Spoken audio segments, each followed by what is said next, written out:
Hi friends, அஸ்ஸலாமு அலைக்கும். வாங்க சென்னாப்பொனி செய்கிறது எப்படின்னு பார்த்துக்கலாம். சென்னாப்பொனிக்கு தேவையான வெங்காயம் ஒரு 5-6 வெங்காயம், சரிங்களா? சென்னாப்பொனிக்கு தேவையானது. அடுத்தது மிளகா, தேவையான மிளகா, சரிங்களா?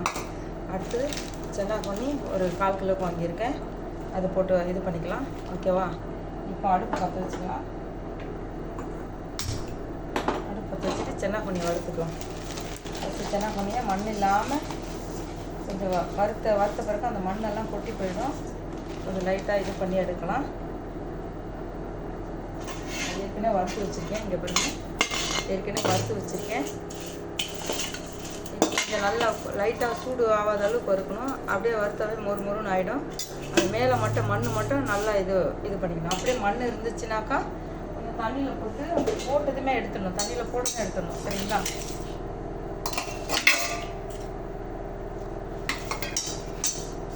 வறுத்துக்கலாம் நல்லா.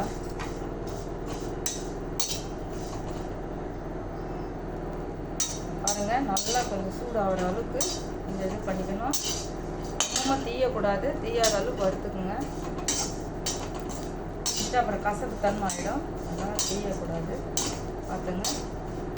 இதுக்கு தேவையான அளவுக்கு எண்ணெய் ஒரு 150 எண்ணெய் இருந்தால் போதும், சரிங்களா? 150 எண்ணெய் இருந்தால் போதும்.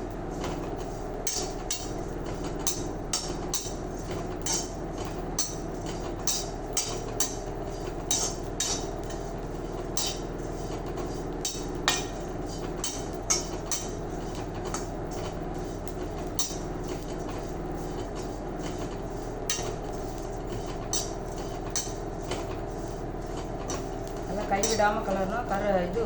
இதுவாக தீஞ்சிடக்கூடாது. தீயாத அளவுக்கு பொறுமையாக வறுத்துடுங்க.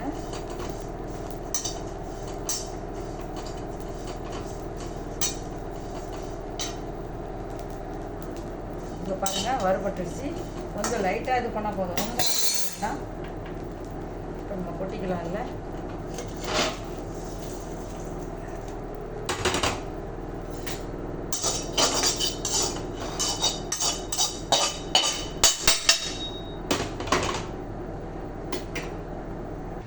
நல்லா மண் இல்லாமல் இந்த மாதிரி வறுத்தாச்சு. இது மண் இல்லாமல் கொஞ்சம் ஜல்லடை மாதிரி இருக்குது காய் இது பண்ணுறது. இதில் மண் இல்லாமல் இது பண்ண ஜலிச்சா அப்படியே கீழே எல்லாம் மண்ணெல்லாம் கொட்டிடும், வெறும் இது மட்டும் இருக்கும், சரிங்களா? இது ஜலிச்சு எடுத்துகிட்டு வந்துடுறேன்.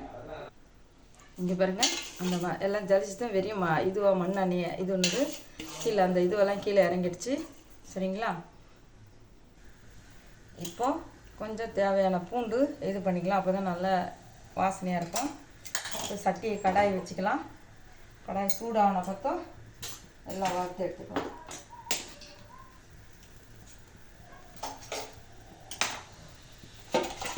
சென்னாப்பொனி நல்லா ஜலிச்சு எடுத்துகிட்டு வந்துட்டேன்.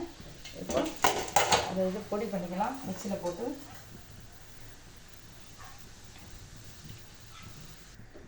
இப்போ சட்டி காஞ்சிச்சு, எண்ணெய் கொஞ்சம் ஊற்றிக்கலாம். கொஞ்சமாக எண்ணெய் ஊற்றிக்கலாம். இதுக்கு இந்த பூண்டுக்கும் மிளகாக்கும்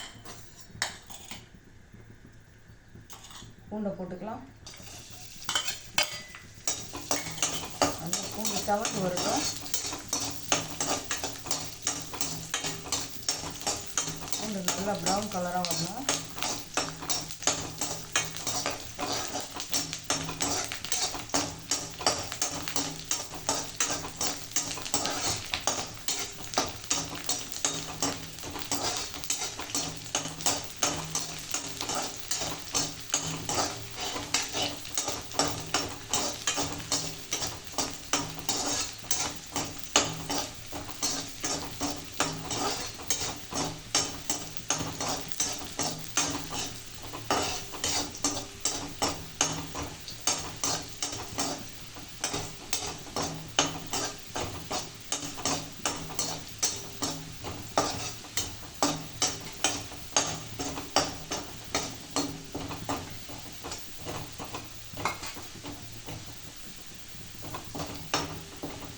நல்லா கலர் மாறுது. இப்போ மிளகா போட்டுக்கலாம், காஞ்ச மிளகா. காம்பு எடுக்காமல் போடுங்க, அப்போ தான் விதை கருகாமல் வரும்.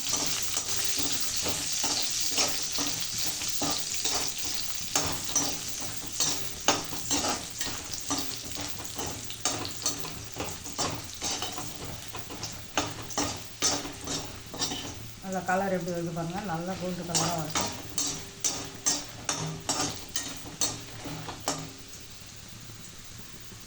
இப்போ அள்ளிக்கலாம், அடுத்து அமர்த்திட்டு அள்ளிக்கலாம்.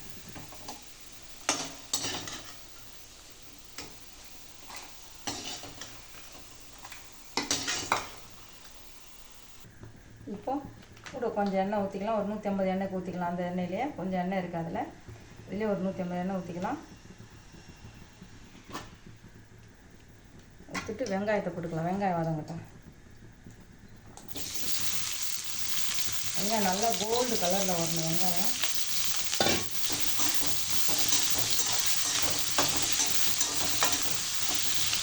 நல்லா கோல்டு கலர் வரும். இதெல்லாம் பொடி பண்ணிக்கிட்டு வந்துடலாம்.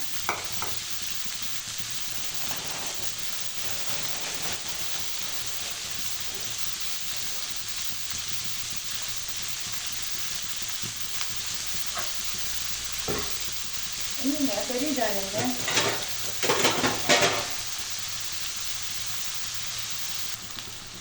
இப்போ எல்லாம் அரைச்சி எடுத்துகிட்டு வந்துட்டேன். இந்த மிளகாய் வறுத்தது, பூண்டு எல்லாம் அரைச்சிட்டேன்.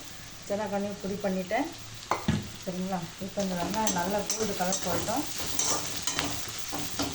நல்லா கோல்டு கலரில் வரணும் வெங்காயம்.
இது பாருங்கள், இப்போ இன்னும் கொஞ்சம் நல்லா கோல்டு கலரில் வரணும். நல்லா வெங்காயம் நல்லா பொரிஞ்ச மாதிரி வரணும். அப்போ தான் இது நல்லாயிருக்கும்.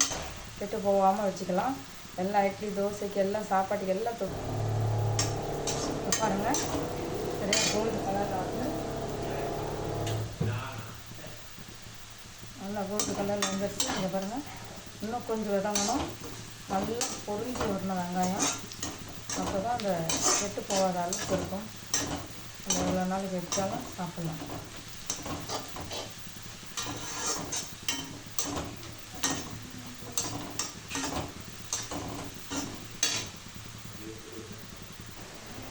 நல்லா கோல்டு கலரில் வந்துடுச்சு. இங்கே பாருங்கள், இந்த கலரில் வரணும். இப்போது இந்த பூண்டு இது காஞ்ச மிளகா அரைச்சி வச்சுக்கலாம், அதை போட்டுக்கலாம். அதை நல்லா இது பண்ணிக்கலாம்.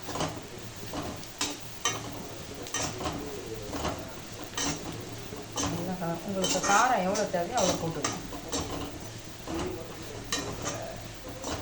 அடுத்தது இதை போட்டுக்கலாம், சென்னாப்பண்ணியை. இப்போ சென்னாப்பண்ணி போடும்போது அடுப்பை குறைச்சிக்கணும்.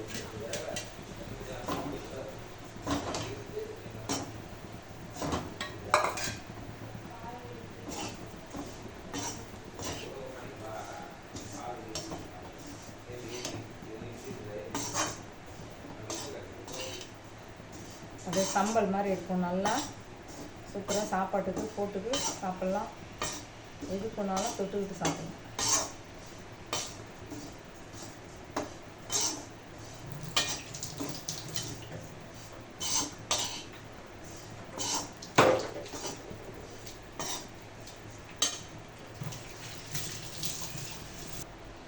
இப்போ முடிஞ்சிருச்சு. இங்கே பாருங்கள், முடிஞ்சிருச்சு. சரிங்களா? இப்போ அடுப்பு ஆஃப் பண்ணிடலாம்.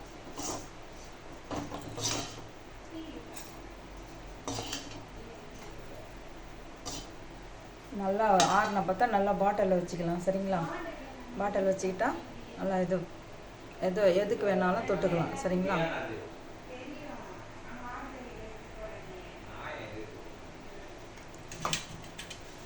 ஓகே, அடுத்த வீடியோவில் பிடிச்சிருந்தா லைக் பண்ணுங்கள், ஷேர் பண்ணுங்கள், சப்ஸ்கிரைப் பண்ணுங்கள். அடுத்த வீடியோவில் பார்க்கலாம்.